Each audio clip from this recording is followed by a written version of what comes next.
So, hello everyone. So, I understand. I looked at the video and I can now better appreciate why your questions were coming. So, let me just briefly describe you once again how the capturing acquisition takes place using LF camera. Mm, I'll just take one example and I think it should be okay. So, let this be my main lens. Okay, and this be my optical axis, and okay, so and yeah. Hi Snail, how are you? Hi, I'm good. Yeah, so I looked at the video and I can now better understand that why you were asking that specific question. Uh, So I thought that I will just give you a brief. I, yeah. Uh, Do you have a hmm. minute? Can I call Shubhankar also? I'll just try and call him. Shubhankar said na he had a class. Acha, acha. Oh, sorry, I did not check. Sorry, sorry. Okay, okay. Anyways, this is being recorded, so you all can see. Okay. Yeah, yeah. Okay, so this is my main lens and this is a 3D world point. Correct, Okay. correct. And okay, so the light ray goes up till here, and suppose the focal length of this lens is somewhere over here. Right. So so it will go somewhere like this, and the Yeah, yeah. optical center is over here. So Correct. it will go something. Okay. Yeah. So I'm sorry. Are you using a pencil to draw? I'm using a pen. Okay, okay. Yeah, yeah. Okay, okay. Now I can see.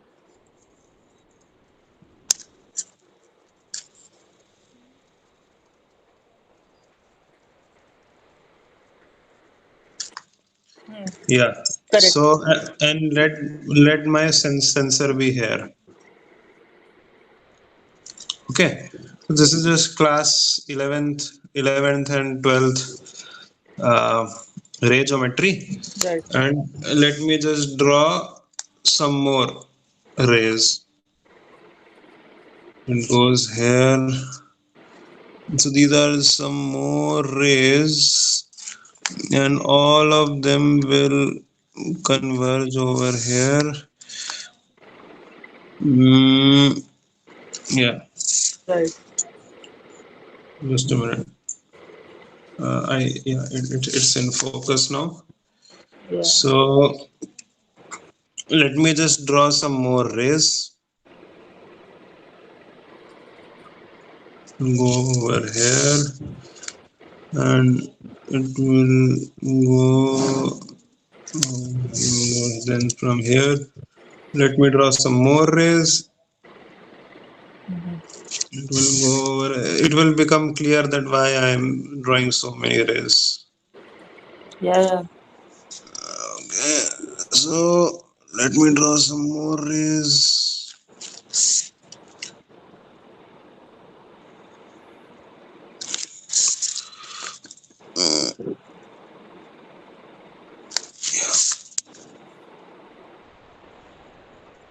Okay, so I have fairly good number of rays. Correct. Okay, so this is the scenario in which there is no micro lens. Now let us introduce a micro lens. Okay. Okay, let my first micro lens be here, my some micro lens be here, Hmm. some micro lens be here, some micro lens be here. Hmm. Okay, so these are my micro lenses. Now there is an important distinction that like to the right of the main lens, the entire setup is enclosed within a camera. Right. So the only source of light for these micro lenses is whatever light is coming through this main lens. Right. Like you cannot have a light ray like this, you cannot have a light ray like this. This is not the case for the main lens. For the main lens, from all directions lights are coming, but we are considering right now a point spread function. So we have taken just a single 3D world point, Hmm. and all the light rays that can be falling on these micro lenses are these light rays. There cannot be any other light ray. This is very crucial. Correct. Okay. So now let us consider this micro lens. Okay. Yeah. Yeah. So this micro lens, Okay. this is the upper extreme of the micro lens, upper extreme light ray of the micro lens, and this is lower extreme of the micro lens. Correct. Okay. And now how our light field cameras are made is such that this distance Focal is length. equal to f micron, f micro, Correct. the focal length of the small lenses. So now what will happen? So you can see that this micro lens is effectively looking at just this part of the aperture, nothing else. Correct. Correct. So that is why it is called a Sub sub aperture. aperture image. Now this these are all considered to be parallel, and like they will get focused over here. Okay.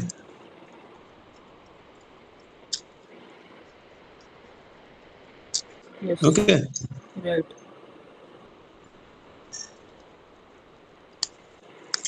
Now let us take the other micro lens, say this micro lens. Okay. Okay. Likewise, we have that. We can see that this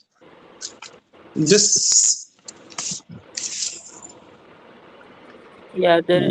It will also have an it sub will also aperture. have a sub aperture, and say it will get focused over here. Correct.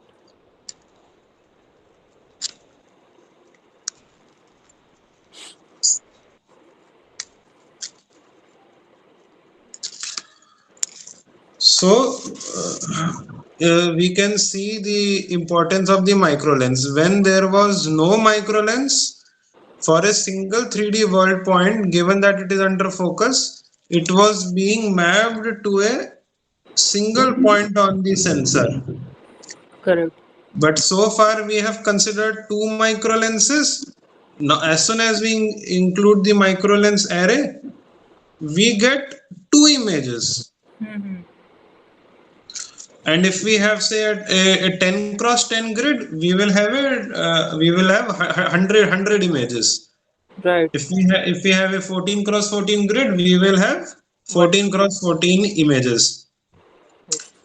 So but then each image is being captured from a different perspective. The perspective for the second micro lens was just this part of the aperture, and the perspective for the first micro lens was this part of the aperture.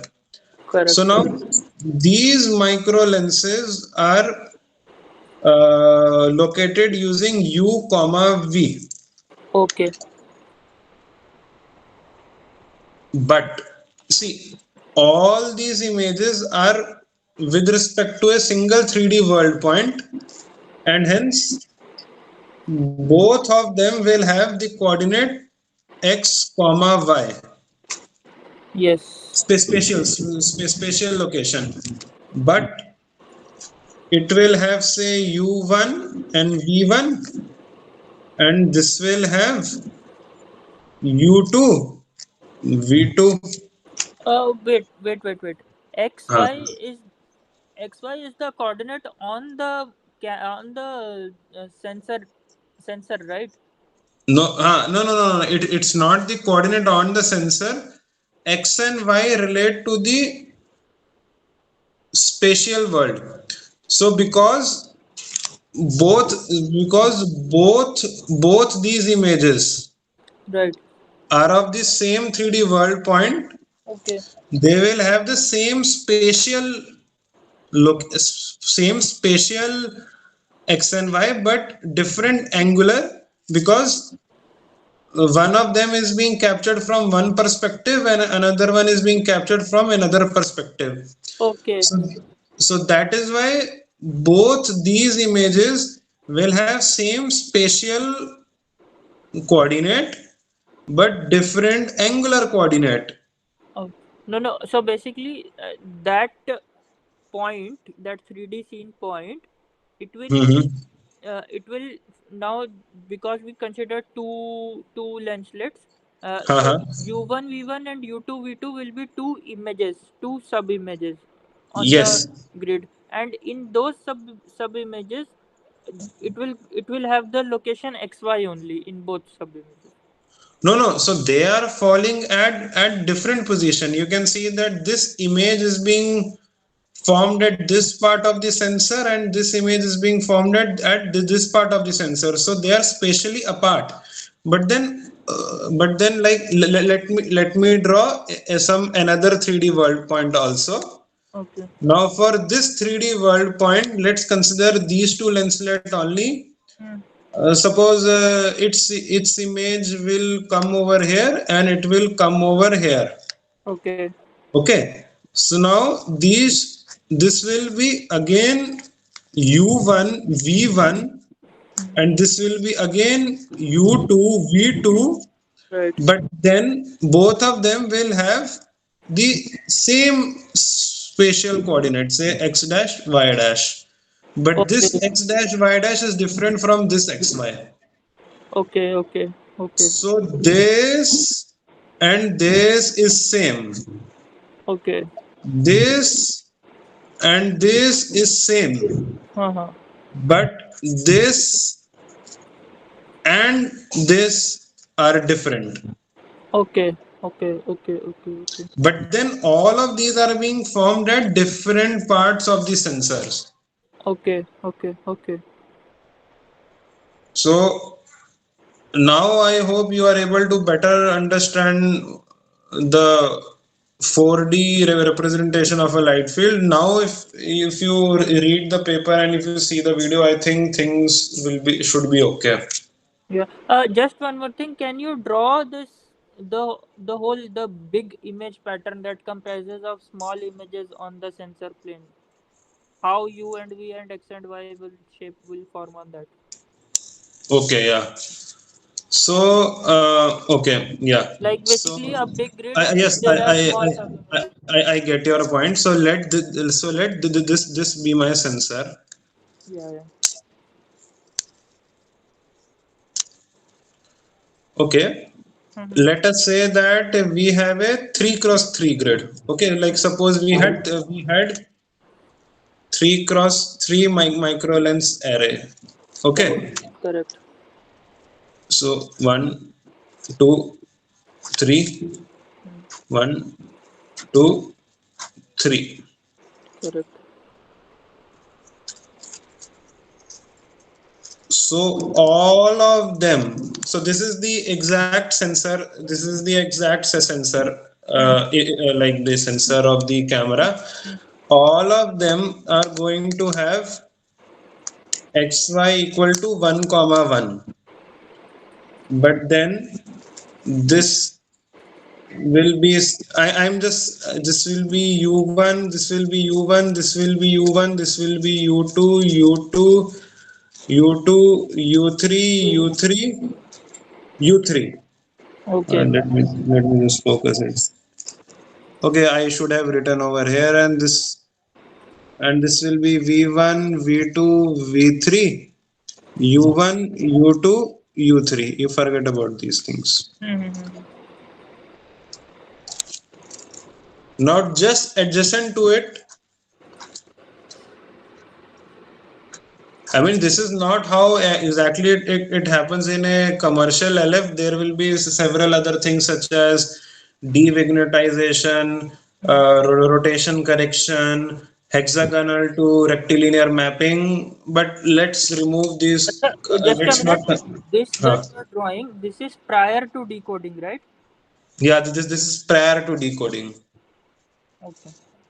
So this will be again this will be again v1, v2, v3, and this will be u1, u2, u3, and all of them Mm-hmm. will be x equal to 1 and y equal to 2. Okay. Right. Now the purpose of the purpose of decoding is to get something like this.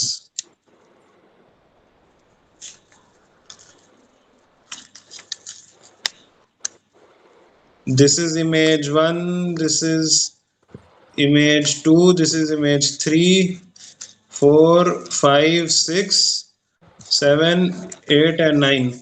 Yeah. So this is u1, v1, YouTube. u1, v2. This will be u9, v9. Oh, sorry, 3. U3 V3. This will be u2, v2. This will be u3, v1. Correct. Correct. And inside this there will be x and y. So this will be x. So now there will be the pixel. So this will be a exact image, like but then with spatially with spatially reduced. So this Right. is what we want to do from decoding. Correct. Correct. Correct. Actually, yeah. In the and in the class lecture, we have talked about decoded images only. We haven't talked about non-decoded images. That's why this. Oh, so what I have showed here is a very simplified version. Actually, these in this non-decoded, these will be circular. Like you remember the diagram which sir showed, na, Yeah. Yeah. that Golden dots kind of thing. golden dots. Yeah. So like what, like this is like extreme simplification just to make the concept Yeah. Yeah. clear. But this is very clear. This is very good. Hmm. No. Okay. Also, can you talk about the RGBD representation? What is that? RGBD representation is something very like not specific to light field that you can read on Wikipedia. Like it won't hinder your light field and understand Okay, vision. okay, okay, okay. Thank you, thank you. Okay. Mhm. Cool, cool. Okay. Yeah, right. Okay. Okay. Okay then. Bye.